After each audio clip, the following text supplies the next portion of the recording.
Hi, everybody. Welcome to English Digest. I'm Stephanie. I'm Tom. It's our psychology unit. We're going to be talking about our minds, our mental capacity, or mental fitness, you could say. We're going to be talking about the emotional labor behind service with a smile. I always thought it would be very, very hard to work in, say, a department store where your department was customer complaints or customer service, where people who come to see you in your department, they're already angry, right? They're already mad, and you have to just take whatever they hit you with and keep smiling because you represent the company. Have you ever had a job like that, Tom?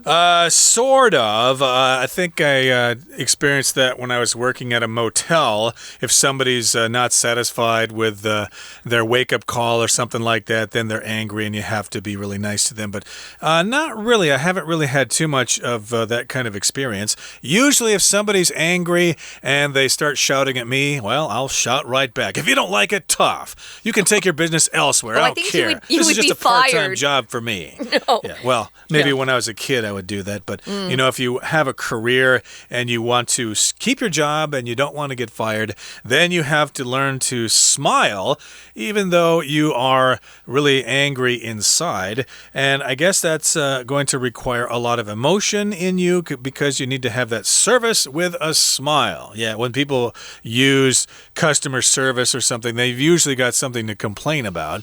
So it's not going to be a happy occasion usually. So yeah, you have to force a smile even though you'd like to, choke those people. Sometimes I was a manager of a department and the rest of the company would always come to me with their complaints about something that someone else had done. I hadn't done the work, but I was responsible for them. And I would have to listen to them complain and, try to be on their side, but also support the people that I managed. It's not a comfortable position to be in. You're kind of stuck in the middle there. Yeah, you are. So I got out of there. We're going to read through day one right now, and then we'll be back to talk about what's inside this unit and also some of these words and phrases.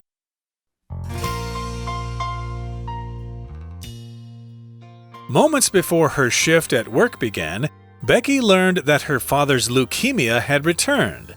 This time, the cancer having spread to virtually every inch of his body, there was no therapy for it. Fighting back tears, she straightened her name tag, smoothed out her uniform, and concealed her agony as she strode onto the sales floor. For the entire duration of her shift, Becky wore a radiant grin on her face and engaged in endless chatter, obscuring her distress with humor. After all, being in the service industry meant she had to be amiable, regardless of how she was really feeling inside, and today was no exception. Emotional labor is the act of managing one's emotions at work in order to conform to the expectations of a job. This term was first coined in 1983 by American sociologist Arlie Hochschild to describe the emotional work that employees do that goes beyond the physical or intellectual demands of the job. Showing compassion for customers, expressing emotions that contradict your actual mood, and being unfailingly cordial and accommodating are just a few examples of emotional labor. Though just about every occupation requires some degree of emotional labor, it is particularly common in the service sector, where your professional image and livelihood revolve around how empathetic and approachable you are. From the teacher who has to patiently tell the class to quiet down 100 times, to the nurse who has to remain calm and collected during an emergency, emotional labor can be just as taxing as manual labor. Unfortunately, this form of labor often goes unacknowledged.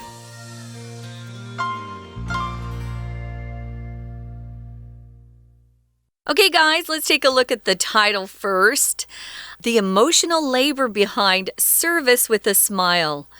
Service with a smile has those quotation marks around it because it's just kind of how people in the service industry have to relate to customers and clients.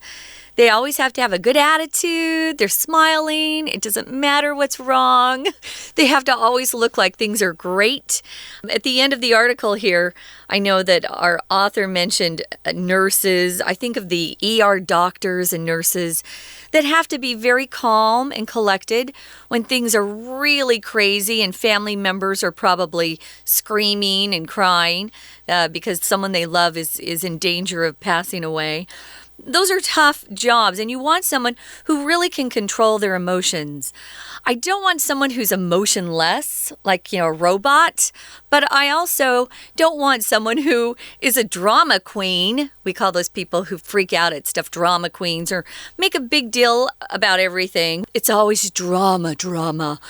You need someone who really has a high EQ. EQ stands for emotional quotient. IQ is intelligence quotient. Quotient is a number, so high that number is.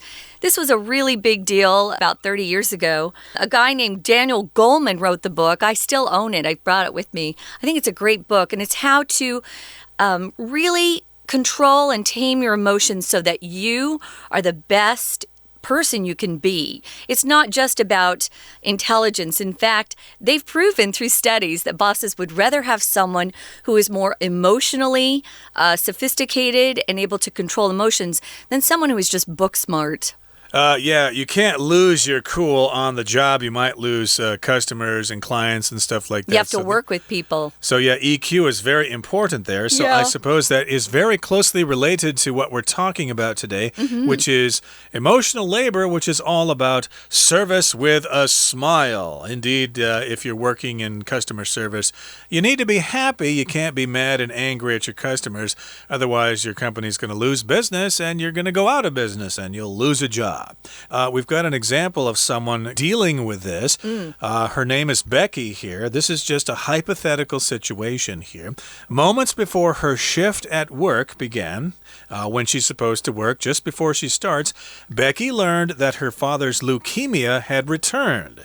So I guess her father had gone through some treatment with leukemia in the past, and now she learned that it had returned. But this time, the cancer having spread to virtually every inch of his body, there was no therapy for it. So not only was her father suffering from leukemia again, he was also probably going to die from it. So yeah, if you just found this out, how are you going to be able to go to work and not be emotionally affected by it? Yeah, this is a tough one. Notice that the cancer having spread to virtually every inch of his body has been bracketed or highlighted there. This time, and then we give you a little description of what we're talking about here. This time, there was no therapy for it. So there was no therapy for the cancer that was all over her father's body. We would also say he was terminally ill. He had terminal cancer. There was no hope for treatment or going into remission again. Virtually means almost everything. We see virtual reality a lot these days when we're talking about videos that are posted online, virtual reality. You know, when we're trying to practice social distancing and not go out in crowds, some people just got online to take virtual tours of museums and art galleries, things like that. Virtually here, though, means nearly or almost. So almost every inch of his body had cancer, which is really pretty hopeless. Yeah, I was going to say it does not seem like there's any hope here. It's kind of a hopeless situation. Yeah. There's no therapy for it. So the doctor's saying, yeah, we could try chemotherapy, but it's just not going to do any good. It'll just make him sick, yeah. Yeah, so you might as well just face the fact that he's going to be gone pretty soon. They'll probably say he's only got, 2 or 3 weeks to live or something like that. Imagine being told something like that about your parent and still having to go to work. That would be quite difficult. So here, fighting back tears, she straightened her name tag, smoothed out her uniform, and concealed her agony as she strode onto the sales floor. So this is what she did. She knew she had to work. She had to face the music here. So she fought back those tears. She just did not let herself cry. And she straightened her name tag, got her uniform all set, and she concealed her agony. She hid her sadness. Agony here means extreme pain, whether it's physical or mental. So yeah, agony. The animal is in agony after being shot by the hunter. Ow. It's in extreme pain, for example. So she has this mental pain that she's dealing with, and she strode onto the sales floor. Here, strode is the past tense of stride, which means basically to walk. Right. Or if someone's walking, maybe you're shorter than they are and the person is very tall, they usually have a longer stride. So they end up having to shorten their stride to match yours if you're a little shorter. Yeah, she's a pretty brave person. So for the entire duration of her shift, and her shift was probably 8 hours. That's usually the length of a shift. Becky wore a radiant grin on her face and engaged in endless chatter. She didn't want anyone to know what was going on, so she kind of covered it up. If you use this word radiant, it's often describing someone who's showing a lot of joy or love or happiness or a lot of health, you know, a radiant smile, a radiant grin. And she also was engaging or taking part in, participating in endless chatter. When you're at work, of course, depends on your job, but a lot of times you can talk quite casually with your coworkers or even clients. She was in a sales position, so she probably had to chat a lot with customers who'd come into the store. So chatter is just, you know, how you doing? What's up? You know, it's casual talk. She's not bearing her soul to someone or telling someone about her father. No, this is stuff that doesn't matter. Probably talking about the weather, what's going on in politics, things like that.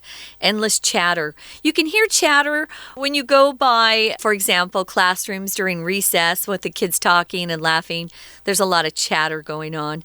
And when she was doing this, it said it was obscuring her distress with humor. To obscure just means to kind of hide something. Here she was actually trying to hide her distress with humor. Yep, indeed, obscure. Like, hey, I can't see the moon tonight because it's obscured by clouds. It's blocked by clouds, so I can't see the moon. Maybe you're in class and you're in the last row and someone's head is right in front of you. Hey, can you move? Your head's obscuring the board. Like exactly. That, yeah. So that's probably one reason why you should sit at the front of the class. Yeah. But we'll talk some more about emotional labor in just a couple of seconds. But right now we're going to take a break and listen to our Chinese teacher. Hi everyone, my name is Jenny. 好，我们今天要看的是第9单元。这个单元呢，要谈的是 emotional labor。有意思的就是，当我们谈 labor 这个字，想到的应该是 physical labor， 也就是我们身体上的劳动。但是这个标题却告诉我们，原来还有一种劳动是情绪的劳动。好，那情绪的劳动到底是谈什么？如果你是在服务业，可能就会知道。所以这篇文章的开头，它是先让大家想象这样的情境。这个情境里面，我们的主角 Becky， 她的状况，她的父亲有白血病。然后又复发了。我们先注意到这个字 learned， 说一个人得知什么事情，知道了，就用 learn 这个字。像这个地方，他得知父亲白血病又复发。那么这一次呢，当然这个想消息绝对是坏消息，而且最糟糕的是他没有治疗法，没有办法痊愈。所以呢，对于 Becky 来说，这是坏消息。不过如果是服务业的人，他要上班，当然就要把他自己的情绪摆一边。所以我们看到这个字 fighting back tears， fighting， 好，这个 ing 告诉大家这是分词构句的开头，而主词也就是 Becky， 他必须把眼泪吞回去，然后呢，他把制服抚平，把名牌摆正，大踏步进去销售区。好，我们描述的这一位主角，他正在承受的，也就是我们的主题 emotional labor。 We're going to take a quick break. Stay tuned. We'll be right back.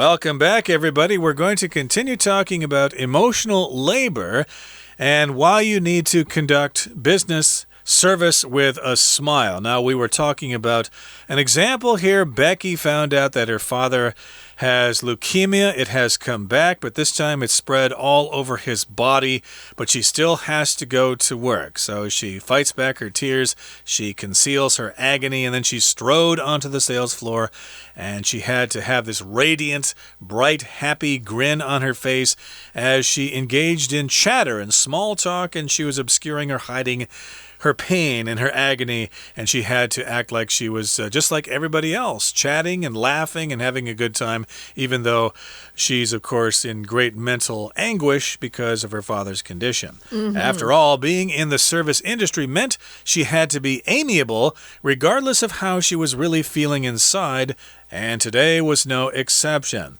So yes, if you work in the service industry, then you've got to be amiable all the time. Here, amiable is just another word for friendly. To be friendly, to be amiable, to be approachable to other people and have them like you and enjoy talking to you. Yeah, this is a really good word, guys. If you get tired of using friendly or pleasant, use amiable. It's a nice word. It extends your vocabulary, and that's what we're trying to do. So she had to pretend she was feeling great on the outside, while on the inside, as Tom said, she was probably in agony. So emotional labor. Usually we talk about physical labor, right? You know, sweating as you work hard. Maybe you've got a job outside in construction, or maybe you're building the roads. That's all very hard physical labor. But emotional labor can be very tiring. You think, well, what's so hard about that? You know, it can be really tiring. Sometimes it's even more tiring. So what is it? It's the act of managing or controlling one's or your emotions at work in order to conform to the expectations of a job. Yeah, if you have a job, especially in sales, if you don't have a pleasant, friendly look on your face, you really aren't going to get many sales. And a lot of those sales jobs, the money you earn isn't from the hourly rate, it's from the commission, a percentage of whatever you sell that comes back to you through your paycheck. So yeah, you have to really do and conform just means you have to meet the expectations of the job. This term was first coined or invented or said aloud. Someone made it up in 1983 by an American sociologist, Arlie Hochschild. It's a very different name. Tom and I were guessing maybe her family's from Germany. To describe the emotional work that employees do that go beyond the physical or intellectual demands of the job. Yeah, it's not just using your brain power or your muscles in the physical labor. This is actually using your emotional ability or emotional control to meet the demands of the job. This is pretty hard stuff.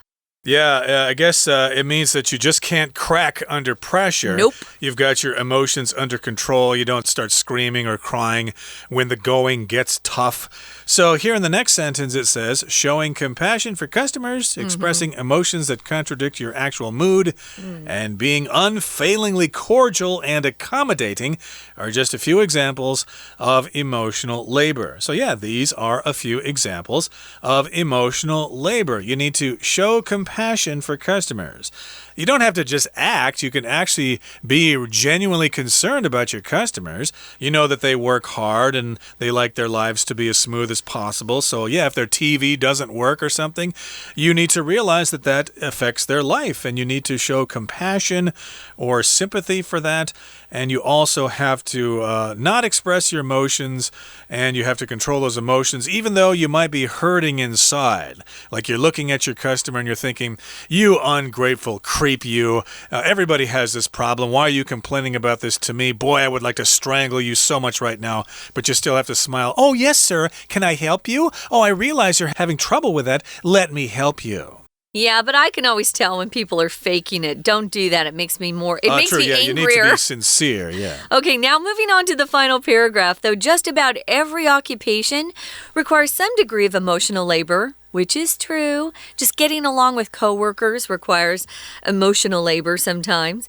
It's particularly common in the service sector. That would be anytime you are facing customers or clients, right? A sector is just an area of some business industry where your professional image and livelihood, your livelihood is the money you make from a job, revolve around how empathetic and approachable you are. Revolve around, which just means if something revolves around something, it means these things are very essential to that thing that you're revolving around. So if you want a paycheck, you have to master your emotions, especially in the service industry. Revolve around. You could use this as an example. Maybe you're on a team at work and you have a project coming up to build something and you've had some delays, but they all seem to revolve around the same team member. So a team member's letting you down. They're the reason for the problems you're having. So don't be that person that lets down the rest of the team. Empathetic, it just means you show that you understand what the other person is feeling.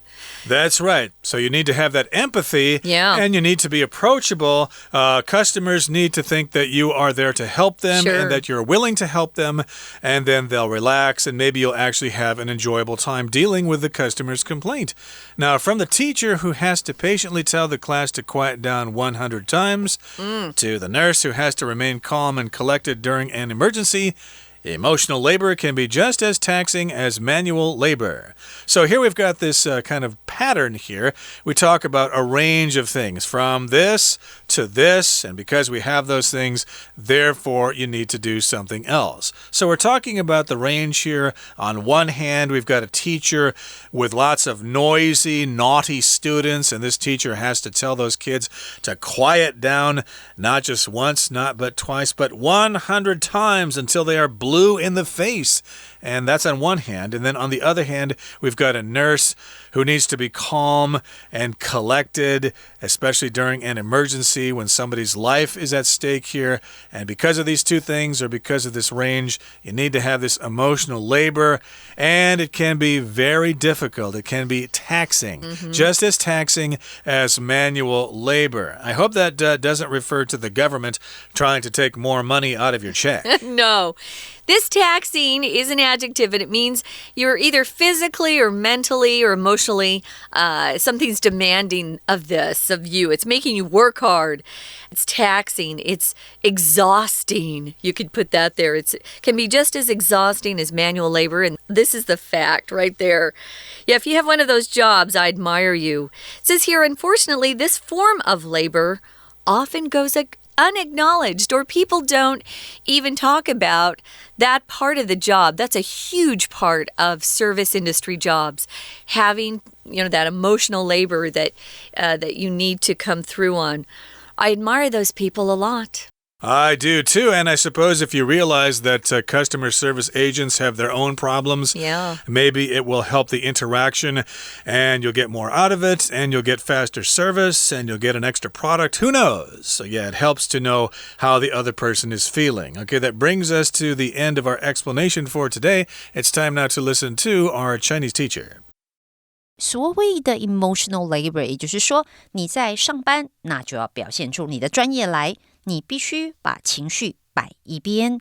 所以这一边有一个片语 regardless of， 意思就是不论、无论。那我们知道 of 是一个介系词，所以后面一定是加名词。那这个地方的名词是一个整个的子句 ，How she was really feeling inside。不管他内心怎么想，无论内心的真正的情绪感受是如何，他都必须维持友善的态度。那么今天也是 no exception， 不例外。Emotional labor， 情绪劳动，就定义来说，它就是表示你工作的时候要管好自己的情绪。为什么要这么做？这样才可以 conform to the expectations of a job。我们讲到 conform。这个字代表符合、遵循，后面的介系词要记得用 to conform to something， 符合工作的期望。好，那我们来看看 accommodating。我们要晓得，说到 accommodating 这个字，原来是从 accommodate 去加 ing 变成分词的。那 accommodate 我们晓得通常是讲一个房间或一个旅馆，一个场地，它可以容纳多少人。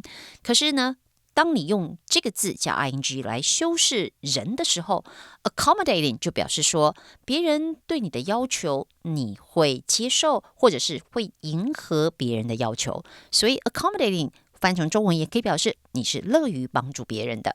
好，这边就提到 in the service sector， 看到咯，逗点 where your professional image and livelihood revolve around blah blah blah。 我们先看到这个 where。 好，提到 where， 我们晓得这是一个关系副词，那你要用 where 或者是用 which 都要想一想。以这个地方来看，就很明显的，它其实指的就是前面的 in the service sector， 在服务业这一圈里头，在这样子的行业里面，你呢要展现的是一种专业的形象。好，我们再来往下看，就像当老师的人也是一样，你要很有耐心，不是只有老师哦，还有护理人员也一样，你要保持冷静。我们看到这个字很有趣的 collect， 想想看，原来是收集，但是一个人 collected 就表示说你可以把你的情绪收起来，也就是冷静。好，我们今天的讲解就到这边结束，我们下次见。That's it for today, guys. That's day 1 of our psychology unit. We've got day 2 coming up. We hope you'll join us then. For all of us at English Digest, I'm Stephanie. And I'm Tom. Goodbye. Bye.